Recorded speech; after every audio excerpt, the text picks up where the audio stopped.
Hello and welcome to Masters of Innovation. This is episode 1, the first episode of my new podcast. I'm really excited to talk about innovation, but also technology, and there's no one better to talk about the convergence of those two things than Lauren at Dimension. So Lauren, firstly, thank you so much for taking the time. No, thanks for having me, Alex. It's great. No, it's really exciting. And one of the things that I've always been fascinated about is the convergence of the real world and the digital world, which, to be honest, Dimension have been the forefront of in the last kind of decade, I would say. So maybe we could start there. I mean, maybe tell us a bit about yourself and also Dimension, some of the work that you guys do. Sure. So I've been in digital production for about 15 years now, which when you say it out loud is quite kind a long scary, time. Right? But yeah. Also in that time, so much has changed. 100%. And I'm really fortunate to have worked for an array of amazing companies, from big VFX companies through to more digital focused production companies. Landed at Dimension about 5 years ago. So a third of my career has actually been spent here, which is a wonderful a privilege to have that time at such a great company. And I say that because of the effortless love and passion about 3D, spatial, real-time, and just production as a quite holistic movement. The roots of Dimension as a company, as you mentioned before, over a decade old, specifically focused in virtual humans, virtual production, and virtual worlds. And that legacy and history of the founders from the various different backgrounds that they all had were able to converge those three things in a way that felt really authentic to them, and therefore that passion flows through the company as a culture, which like I said, and you can see that, and I think you're like, as from my interaction with Dimension, you're like the brand ambassador to a certain degree, right? Yeah. Every time we talk about Dimension, I feel like I'm having a conversation with yourself, and it's super cool. Yeah. And I guess that kind of leads into how we first met, right? So definitely. Obviously we had a big keynote at Microsoft coming up, and we wanted to do something a little bit of a wow factor. We wanted to bring myself digitally on stage using holoportation, which was super fun. And so what we did effectively was 3D capture myself through volumetric capture. So we were in a green screen stage and everything like that. So maybe you could tell a little bit about what volumetric capture is specifically. Maybe. So one massive arm of Dimension is that volumetric capture space, which is a multi-camera array that is able to capture a person in their likeness, in their true form. As they are, as a linear piece of content. But capturing them in that whole 360 environment allows us to transport them then onto multiple different distributions, so whether or not that's AR or VR or even just linear video, but being able to create a true likeness of someone in that 3D space it still is hugely groundbreaking, and I think people are really drawn to that because of the ability to capture the authenticness of fabric, to be able to capture the authenticness of that moment. So whether or not that is a performance from a musical artist or whether or not it's a sports capture or even a fashion catwalk show, we're able to create that moment in time and then apply it to other technologies. And it's been incredibly popular through those verticals that I just mentioned, but also for enterprise and also for businesses, CEOs doing talks. We've done everything from someone having a live capture in a concert all the way through to big out of home work on the embankment. There's been a huge amount of difference between distribution, but the capture has still remained the same. The cameras have got better over time, and obviously the process has got quicker and more cost effective as well. And you've got loads of different ways of doing it as well, which I think is really cool, because you obviously have your own stage, but you also have a truck. We do have the truck. So maybe we can talk about the truck. The truck is like Optimus Prime style vibes. It's pretty nuts. It's a vibe. It's very cool. We were able to utilise the technology for what we had at the studio in Wimbledon, and being able to translate that into a mobile version, because we found that there was a huge need to be able to service clients in a way that was way more mobile. And we had a pop-up stage to begin with that was more of like a giant tent.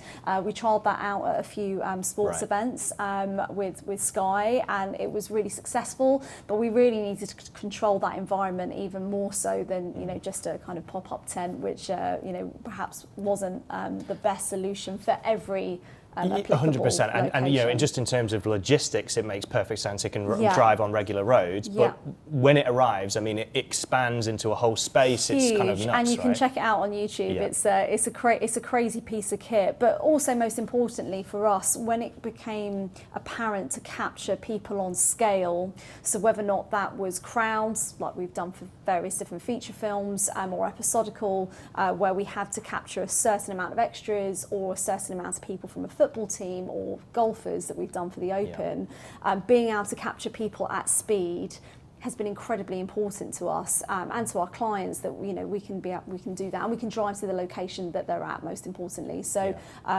completely roadworthy, but goes from this to this, and it's a great piece of kit, and we're still using it. I think we've been using it now for about 4 years, and it's still proper tried and tested. It's super cool. I think it's quite an innovative way of bringing that technology to where it needs to be, and I think you know what it's like on these shoots, like getting access to the talent where they are, being able to bring the stage to them makes things so much easier, just logistically. And during lockdown that was really important to us as well. We were able, we drove into Paris, we shot for Balenciaga. Nice. We shot 50 models in 2 days, drove the truck back, and we wouldn't have been able to do that at all because no one was able to fly. No. So and we couldn't transport people that way. So we were able to bring the stage bring to it the to artist. them, and therefore production could continue, which is actually, again, a really important part. For business continuity for you guys as well, massively, and then for the brands being able to still and make it access accessible. that. And you can imagine in lockdown and in COVID, spatial and 3D was about as big as it could be, right? Absolutely. I mean, it was the only way to interact. And I guess maybe then that leads us into the conversation on the types of 3D when we talk about, virtual humans and things like that, right? So there's obviously the volumetric, which we just alluded to. It's capturing a moment in time, almost like a 3D video that then can be transported into a virtual world as augmented reality, any other kind of format. But there's also, on the other end of the spectrum, the full virtual humans, and there's obviously stuff like Unreal Engine and the MetaHuman, stuff like that. So maybe we could talk about the spectrum of different types of interactions there. For sure. I think, as I mentioned before, those 3 pillars that we had of virtual humans, virtual worlds, virtual production. Virtual humans shouldn't just be defined by volumetric. There are lots of different ways. MetaHuman is definitely something that we fell into through our connection and relationship with Epic. However, we have our own pipelines as well, because sometimes MetaHuman might not be applicable. But being able to scan a person and be able to take their likeness still through a different pipeline that allows us to have a skeletal data scan and set of using that data and facial facts, so a full scan of someone's face, being able to create that person, so whether or not it's a really famous person or, for example, it might be you, and we then are able to create them, in true likeness. And we've done that for multiple celebrities and for multiple different projects. And it's a really great way if you don't want linear content. This is it. It's the flexibility, and I think that's the key, right? So with the volumetric, once it's captured, it's very difficult to edit. It's kind of, that is what it is. It can be done, but it's very complicated. It's very complicated. I remember having that conversation at the time, and I was like, oh, can I add some sunglasses onto myself? And it was like, whoa, even that as a small thing can be quite challenging. Whereas with this kind of MetaHuman stuff or Unreal Engine, or if it's fully 3D, it can be rigged and animated. Absolutely. So you can actually go through a full performance capture, or you could animate it yourself fully digitally And change their clothes. And change their clothes. And change exactly what they're going to say. So you might have, captured voice as well to therefore have a VO, which is, still, in AAA standards for film, completely doable. But for more branded content or enterprise content, it's a little bit more limiting. So being able to create a virtual human in this way is a really strong pipeline to then also, perhaps if you're partnering that with a virtual world. So when we're building virtual scenes, specifically within Unreal, we're able then to place that person within that virtual space.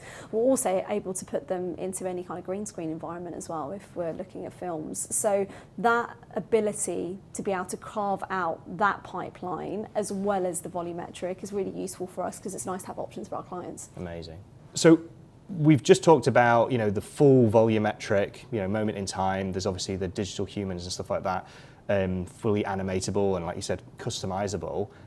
What happens when we start adding stuff like AI into the mix? I mean, it's quite amazing. I'm sure there's AI algorithms that are actually in the background of some of these systems anyways, but when we start adding that generative AI into it, you can almost like talk to some of these virtual humans, and then this is where it gets a little bit funky, right? So it's still incredibly early days for AI in that space, even though multiple different plugins with AI have been available to the market and to the masses that anyone can download and play around with, which I think is really great. Actually, that democratization of tech, I think, is 100%. It's made it way more accessible for lots of different people, especially in enterprise and businesses that perhaps ChatGPT on its own, I mean, that was like great example. One of the, I think it's the fastest growing product in the history of products. Because it's so easy. Yes. It's easy to use. But like you said, democratizing that access. And personally, I think AI should be used sparingly and only for the right reasons. If the creative allows it to be for that reason to exist. I think the problem that people have with AI, because I think AI is a bit of a controversial topic for some, 100%. Not for everyone. Obviously, some people are really embracing it. I think as technologists and as I suppose gatekeepers of that world, it's our job to understand it the best we can and understand when it should be applied to the tech. Making sure that whatever we do is done responsibly and thought through. I think that's the same for everything. It shouldn't just exist because it's a tech that everyone's excited about. I think it's important for us to R&D it. I think it's important to take our clients on that journey because AI is an incredibly powerful tool used correctly. And I think plugins for virtual humans or being able to have generative builds in world building for virtual worlds, these are all things that are really important to us as a community. I've yet to see it used in a way where I think that's seamless or that's better than doing it manually. I think there's some really interesting creative applications of it, and I've seen some brilliant projects over the last 6 months. Just got back from South by Southwest. There was 1,500 I think AI. It is symbolic for that reason because everyone is talking about it. But I think if we can use it in the smartest way and also still have an element of creative control over that, I think that's where it can be a really interesting way to use that tool. 100%. I think one of the ones that I think in terms of the creative side, like I've got a Adobe Creative Cloud subscription, and one of the things like the generative fill, like it's such a simple thing, super simple. But like you've got an image and you need something added to the image or something removed. Like for a creative, it's a tool that's enabling them to be more productive. Exactly, and I think if we can take our clients on that journey and allow them to get excited about the technology, but also understand the limitations of where the tech is right now, that's really important as well. So if we can have that fantastic convergence of what we're doing already, and if it can move forward with AI and it empowers it and makes it better and embellishes it, all for the user really, we're in a really great place. Does it add value? That's the key. And if it doesn't, then it's Then not a tool we need to use. 100%. I couldn't agree with you more on that. And I guess we talked about volumetric, we talked about digital humans and things like that. These are all kind of bread and butter for you guys. One of the other elements that we kind of alluded to at the start but haven't gone into detail is around virtual production, right? Yes. So you guys work a lot with cinema, with the TV. I'd love to delve into that a little bit. Like virtual production, what is virtual production at a high level? Yeah. Right.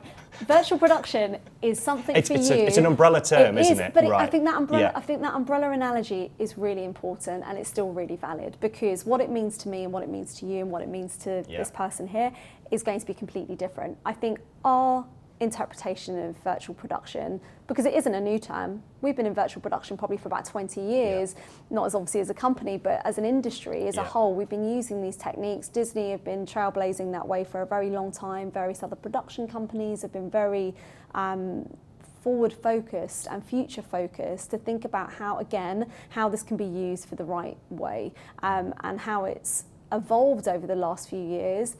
COVID obviously has massively accelerated that, but virtual production for Dimension is the ability to use real-time tools and techniques to enhance the pre-production, the production and the post-production processes. Right. We're really lucky at Dimension. We've just opened up a whole new studio in West London, and that is now housing our volumetric rig. We then have a car rig for the virtual production with the LED screens, and then we have one of probably Europe's largest LED production walls, and then we have a mocap rig as well. And the motion capture bleeds into all of those things, whether or not that's also for virtual production or if it's branded content and it's to puppeteer an avatar. We're really lucky that we're going to have everything in the one space, which we've been waiting for a super while. Exciting. I really can't wait to have to come down. I have to check it out. I definitely have to check it out. I think you just mentioned on the car one as well, because that's quite interesting, because so many new car adverts are all virtual production, either fully 3D, or mixed, right? Absolutely. Yeah. But I think that the ability to be able to capture cars, I think car makers in particular are still quite keen to show off the real deal where they can, because 3D has come to a point where, like you said, you cannot tell whether or not that's the real car or not, but sometimes for specific brands and or specific looks or specific creative, to have the car there, or even for in films, right, you've got these wonderful scenes where someone's driving and they're looking at someone, and you know that they're probably in a green screen studio, to actually again have the environments passing and to have that look very real. Yeah, I think the testament to it is that you can't always spot it. And I think that's really key. If it's set up right, you actually can't tell the difference between whether that's actually been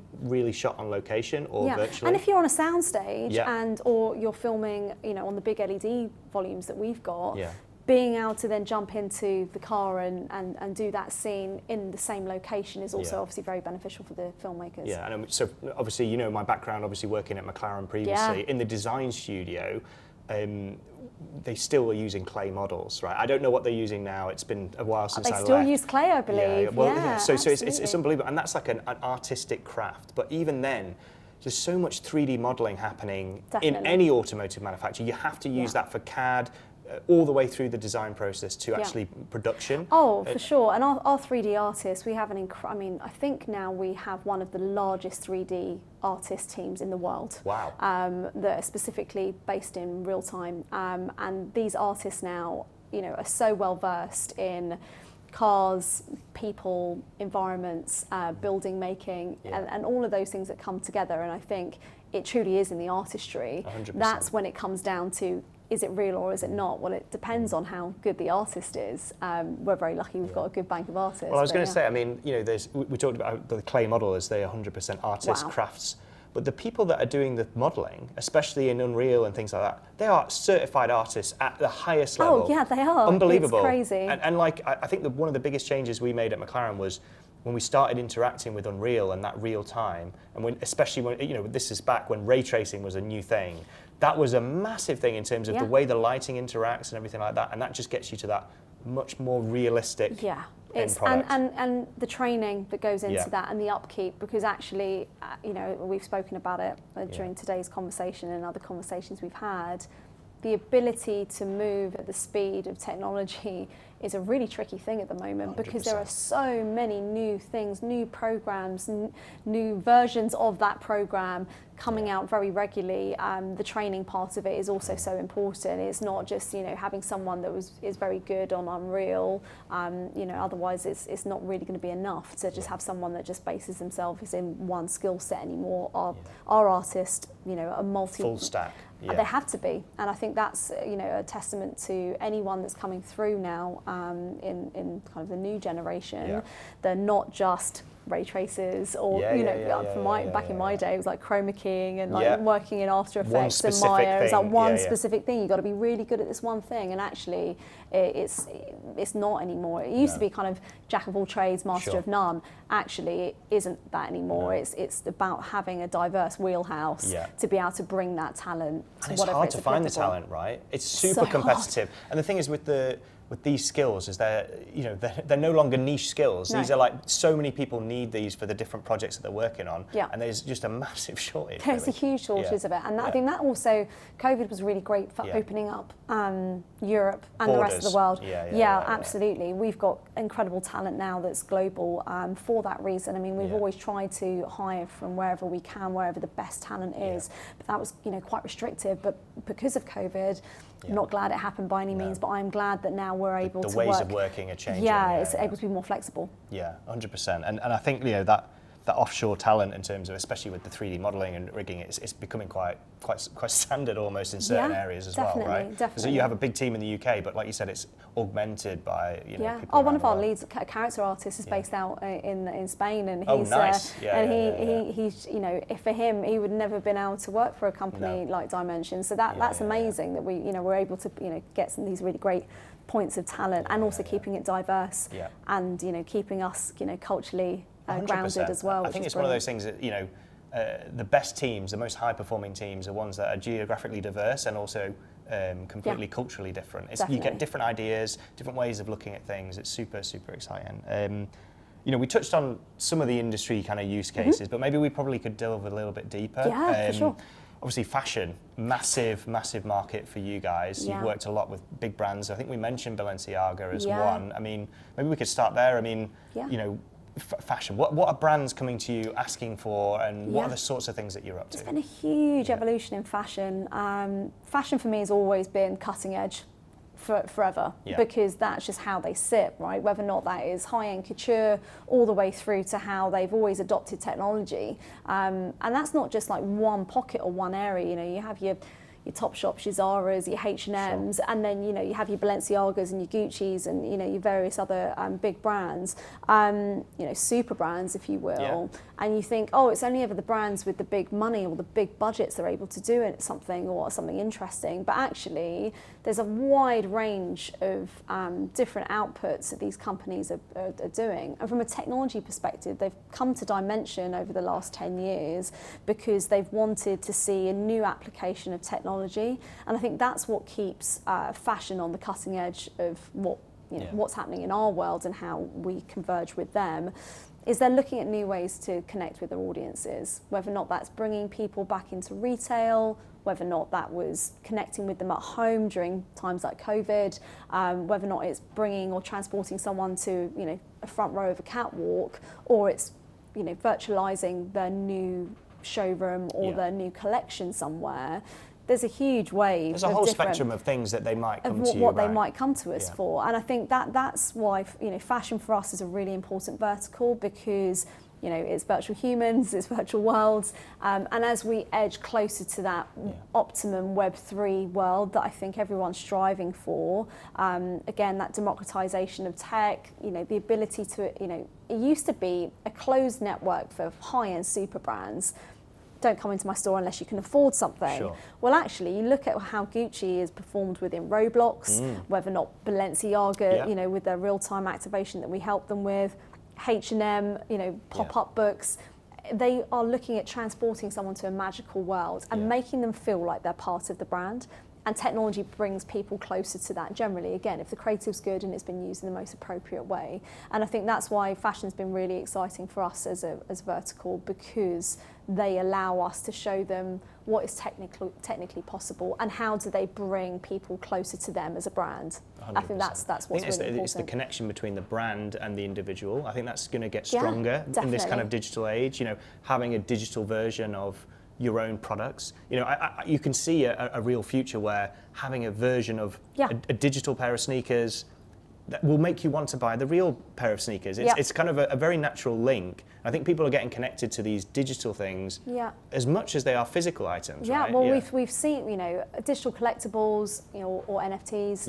You know, that people think that we've, you know, had that wave and it's gone away, but actually it hasn't. There's still a huge, you know, area and community where digital collectibles are still really interesting for them. So it might not necessarily be the sole focus for a brand at the moment, but that, you know, that community of a 3D sneaker, like you said, or whether or not that's a jacket, or whether or not, you know, even that might be a lipstick. These things are really important to the new generations that are coming through, because they're thinking ahead and they're thinking, where can we get that, you know, in our new space? Is that available on Fortnite? Can I get that in Roblox? Like, these are genuinely conversations that are happening now. I think with anything like this, when it comes to brand activation, is, you know, being where your consumers are, and this new generation of individuals from this Gen Z, they are in these digital worlds, and so the brands need to be there, because it's all about eyes at the end of the day. It's all about interaction. It's all about getting a connection between the brand and the individual. I'm just conscious of time. Sure. Maybe we just touch on sport before we wrap up. Absolutely. I know that's one of the other key industries for you guys.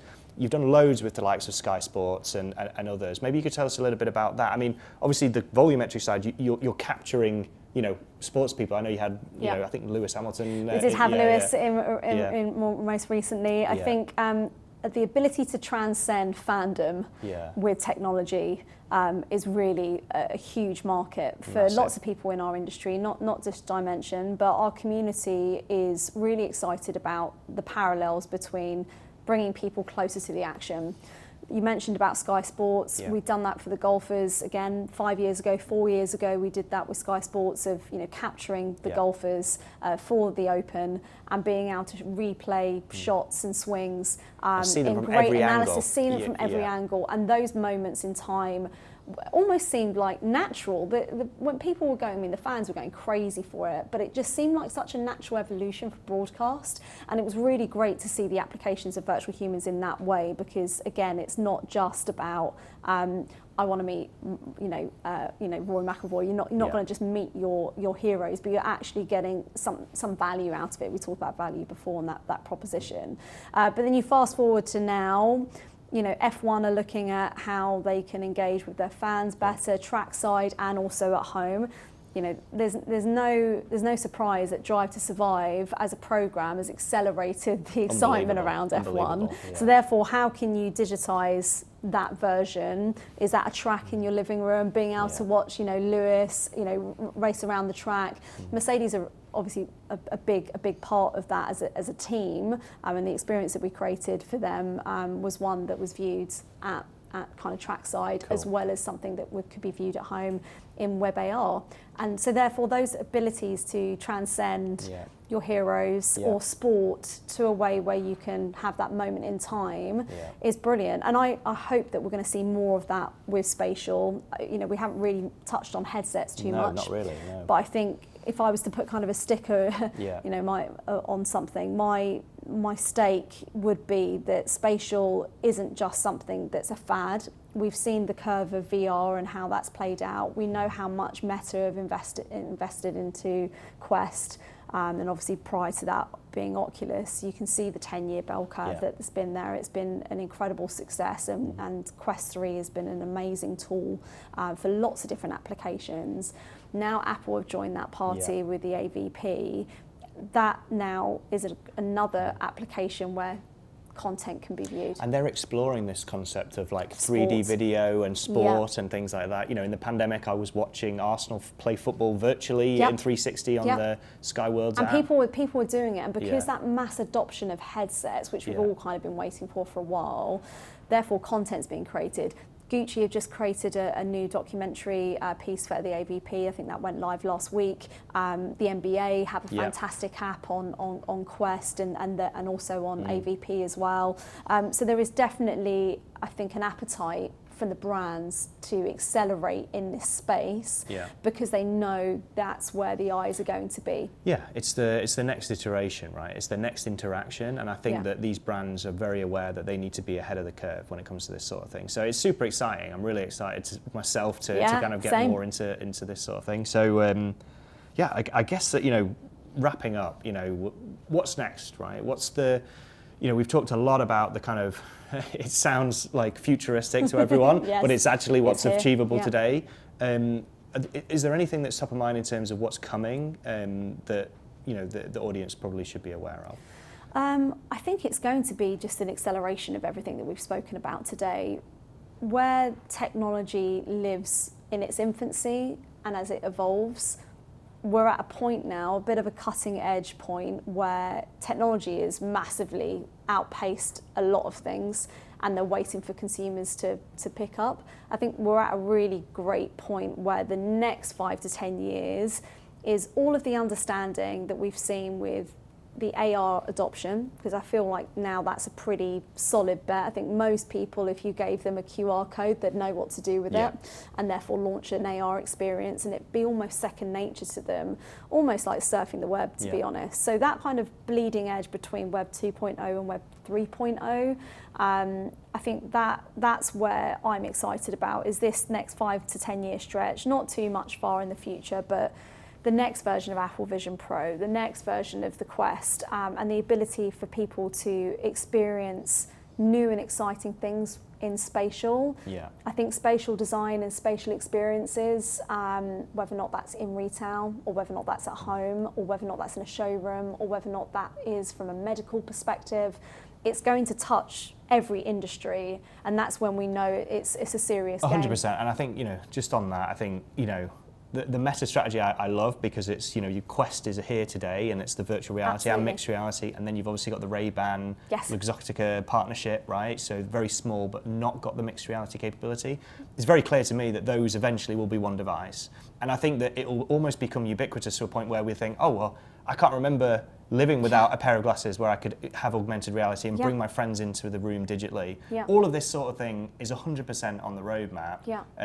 You know, you can just see it just by looking at it. So I'm super excited about what's coming, and I think that those that are ahead of this are going to be the ones that are going to succeed in this space. Yeah, so, I couldn't agree more. It's a really exciting time. Let's see what comes. Thank you so much, Thanks Lauren. for having me. Is there anything, you know, if someone wants to get in contact with you or Dimension, what's kind of the best way for them to sure. do that? Hit me up on LinkedIn. I'm sure you guys can pop the link somewhere. Yeah, I'll drop it. Yeah, I'll drop the on the. We'll have a QR code or something. Lovely. Something kind of. Always feel free to email us at hello@dimension.co. But we'll see you soon. Thank you so much. Take care.